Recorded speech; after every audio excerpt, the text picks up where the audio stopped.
One from it go when they bored. We ain't supposed to be here, pop a cork. God did it, flexing, yeah, of course. Made it out the bottom, of course. I ain't gotta worry about a thing anymore. I just, yeah, of course. With a crown of thorns, feeling like a king, yeah. Yo, welcome everyone to a new video. So we're joined with a very special guest, one of my favorite artists over the last probably 3 years. Used to listen to him in Social Club on the bus going to high school. You know, motivated me a lot. So we got Derrick Minor. Introduce yourself.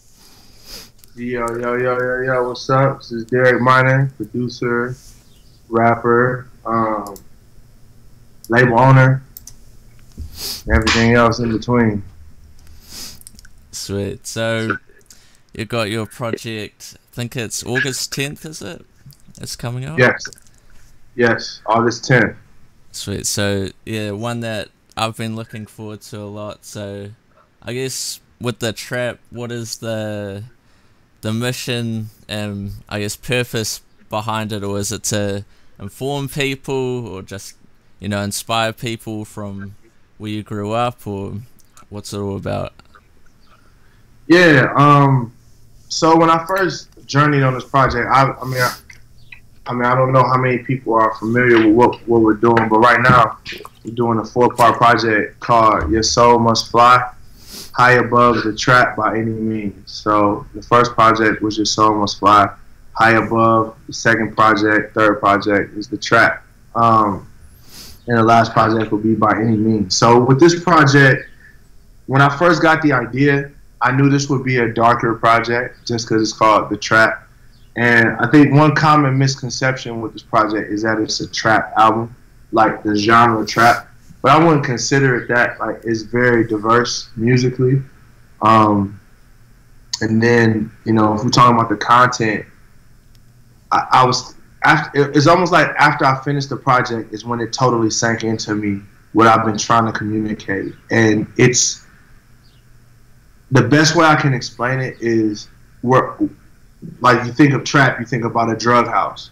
You think of where people buy drugs.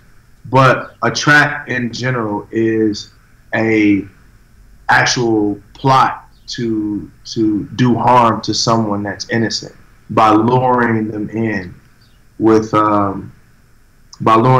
something that's tantalizing or something that piques their interest. So I think the biggest trap that humanity has ever had to deal with is the trap of us disbelieving who God is. Like, when you look at Jesus, like, he says throughout the Gospels that belief in him is the key to eternal life. And when we look at from the beginning of time with Adam and Eve, the main trick that trapped them in a life of sin, which wound up trapping all of us in sin, you know, from biblical theology, is disbelief that God has our best interest at heart. So when you break it down to that basic nugget, then for everybody, it makes everyone's motives clear, or it makes everyone's, you know, why people do things. It makes them very clear. They're trapped. So if we take it to the drug dealer in Pontiac, Michigan, where I'm from, then you see why they're trapped. Is because something in life has elevated itself over God. But even in my own personal life, when I've dealt with things that are the most frustrating and things that have broken me and things that have trapped me, it's because I took my eyes off of who God is, and not only just who God is, but who God says I am. And that's a person made in the image of God. So when we look at this record, it's me tackling that.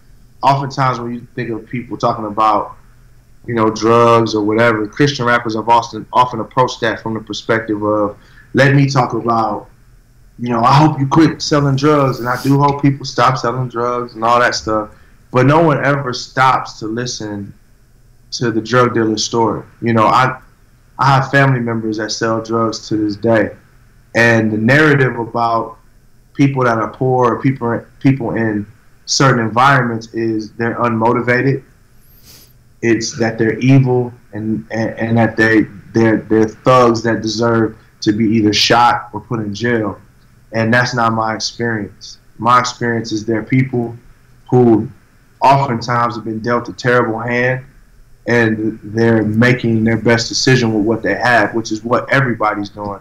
It's just taking what they have and trying to make the best decision they can make. So, I mean, for me, I would say this record is 15 tracks. So just take Dear Mr. Christian and just multiply it 15 times. That's kind of what the track is. You know what I mean? Nah, it's real good. Like, I even think I'm a youth group leader, so I come across, people from different backgrounds, and I thought about it before. If I, came out with this, like, if I was an artist, if I came out with a song almost like bashing the things they do, like, is that really gonna, help them, I guess? But not at all. Yeah. Not at all. Because and the crazy part about that, I don't know, like, in the scriptures, Jesus said, I've not come to condemn the world. He's also said he didn't come to abolish the law.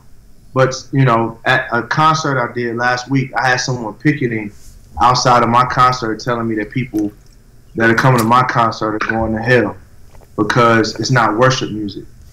You know what I'm saying? That's literally what the guy said. Y'all are all, and it's like, and this guy was a Christian. And I'm like, how in the world did we get from Jesus saying he didn't come to condemn the world to where one of the biggest messages of Christianity is often condemnation on people that don't fit within our box and within our bubble? Like, how did we get there as a culture? And I think we need to right the ship, and we need to think more along the lines of how do we graciously engage people, and how do we love people better. We know how to condemn them well. Now we need to understand how to love people better. And, I have an ear with a lot of people in Christianity, and I want to take the track to be able to tell some stories of people that they probably will never run into in real life. So, yeah. Nah, that's good. So, I guess you might have talked about this a little bit, but how does it compare to your previous projects, like, Empire, EPs and stuff? Well, I've been on a journey, I think, since I first changed my name to Derrick Minor, to kind of find and dial in the sound and the content of what I want to do. And I feel like the trap is kind of like that. So every album has been me trying to perfect that. Yeah. And the trap has been me. I feel like I'm very comfortable with the art that I created, and also comfortable with the type of artist I am. I'm probably not that artist that's going to get played on K-Love, and I'm okay with that. I may never get played on mainstream rap radio, and I'm okay with that too. So for me, I'm just like, I'm just gonna make music. Like, the trap album is for us. It's for every person that has sent me a DM on Instagram or in person, talk to me and said, I was listening to your music when I was at a low point, and it encouraged me. For every person that said, I was about to commit suicide and I heard this song or that song.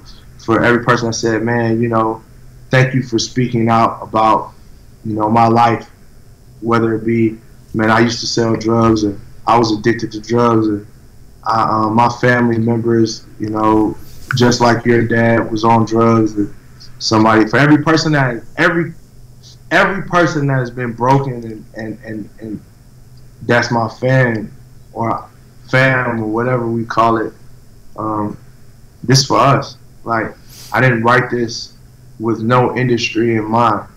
I wrote it with us in mind. So it's a very honest album, and I feel like my followers, fans, fam, all of that, I feel like they all, from me, want honesty, boldness, and diverse music, and that's what the trap is. It's no two tracks are the same. They're all different. Either content makes them different or the style makes them different. So that's what I love about the project. It's very diverse, very honest, very unapologetic. So yeah, that's good. So what have been your biggest musical inspirations for, I guess, a project, or just even just in your upbringing or for your whole career? This project definitely, if I could pick a source of inspiration, it probably is just all of the music I grew up on. Like, I left no stone unturned when I came to experiment. So, you know, classic hip hop, current hip hop, jazz, soul, everything that people are used to from my projects. That's why, you know, honestly, initially it was supposed to be 4 EPs in 4 months, but then I kind of did 2 of them really close together. And as I was working on the track, I was like, oh my goodness, this has the potential to be so much more than just a 7-song EP. I need to take my time on this, and that's why I just fell back and just was like, man, I'm gonna dissect every aspect of this album and try to get it right. And I feel like we did it. So no, that's good. You're not rushing it out too quick. But yeah. So I guess this kind of a change of pace, but what do you think is the key to artists these days gaining a platform, you know, as far as Spotify now? You know, you don't really get that many sales from, you know, iTunes and stuff, or physical. Yeah, I think it's consistency. You know, I think you have to treat music less like an art form and more like a utility. So you have to constantly have stuff for your people to enjoy. But at the same time, you don't want to give away too much because it's overwhelming. It's like, you almost got to think about it like drinking out of a water fountain. Like, if you hit the button on the water fountain and no water comes out, and it just kind of squirts a little bit, then you're going to be like, man, I have to find a different water fountain. I don't like this.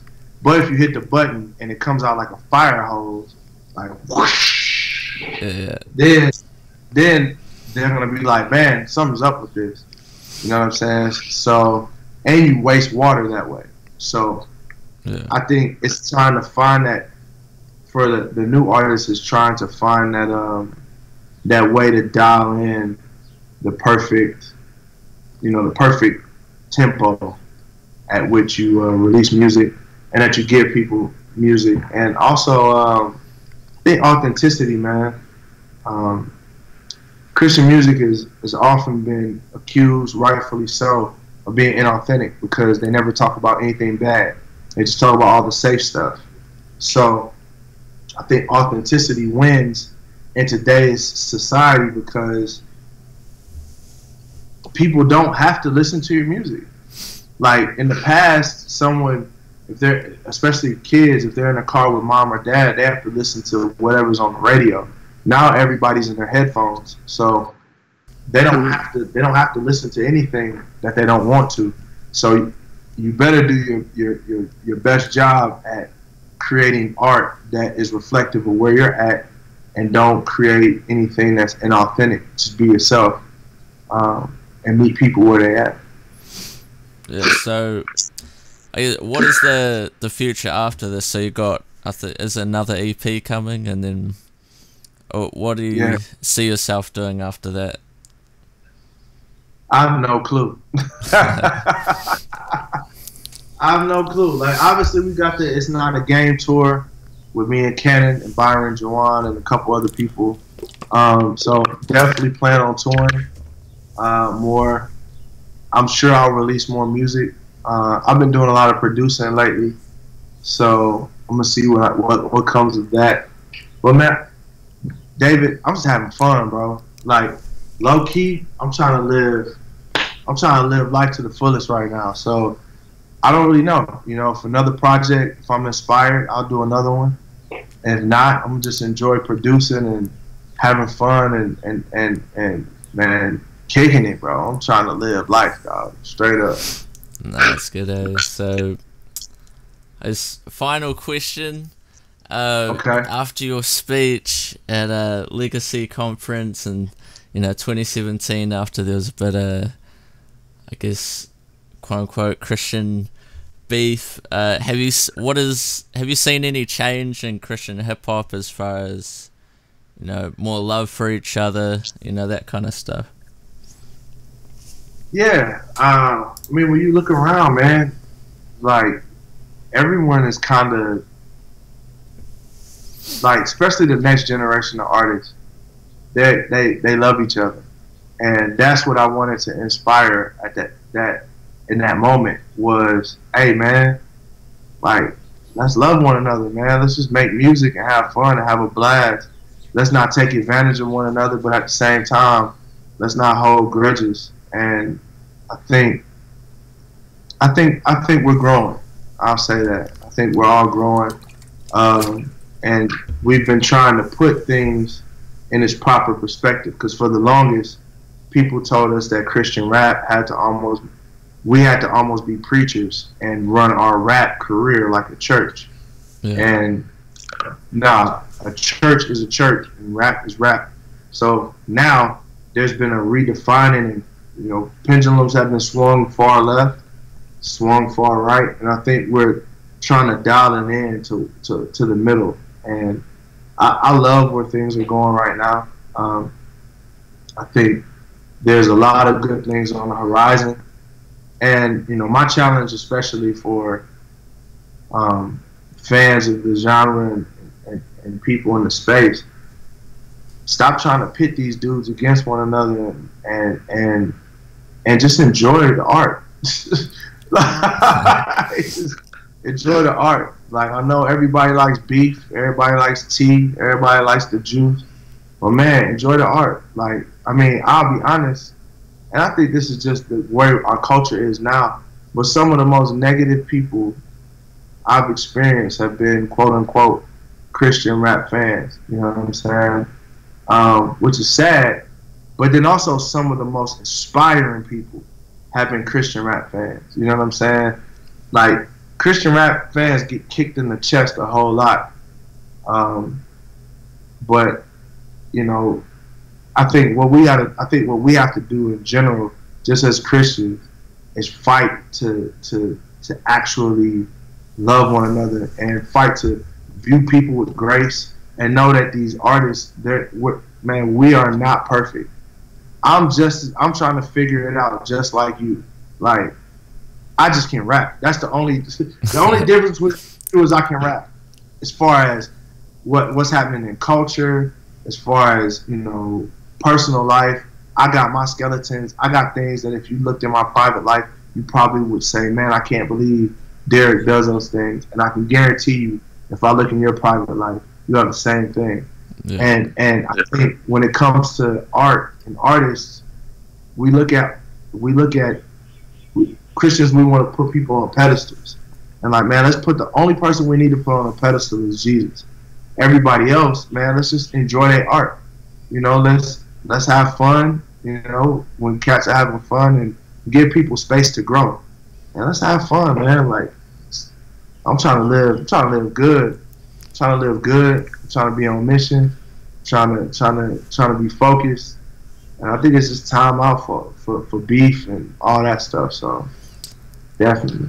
Yeah, I definitely see that. Like, with the younger artists, a lot of them are, all friends. Like, see you, Joey Vantes, Ruslan, What Up RG, all the indie tribe people, like DJ Michael, all together, not, joking on, social media, not having like beef. You have the fake beef, like what No Big Deal had, but that was crazy. I was worried. I was like, man, this might, man.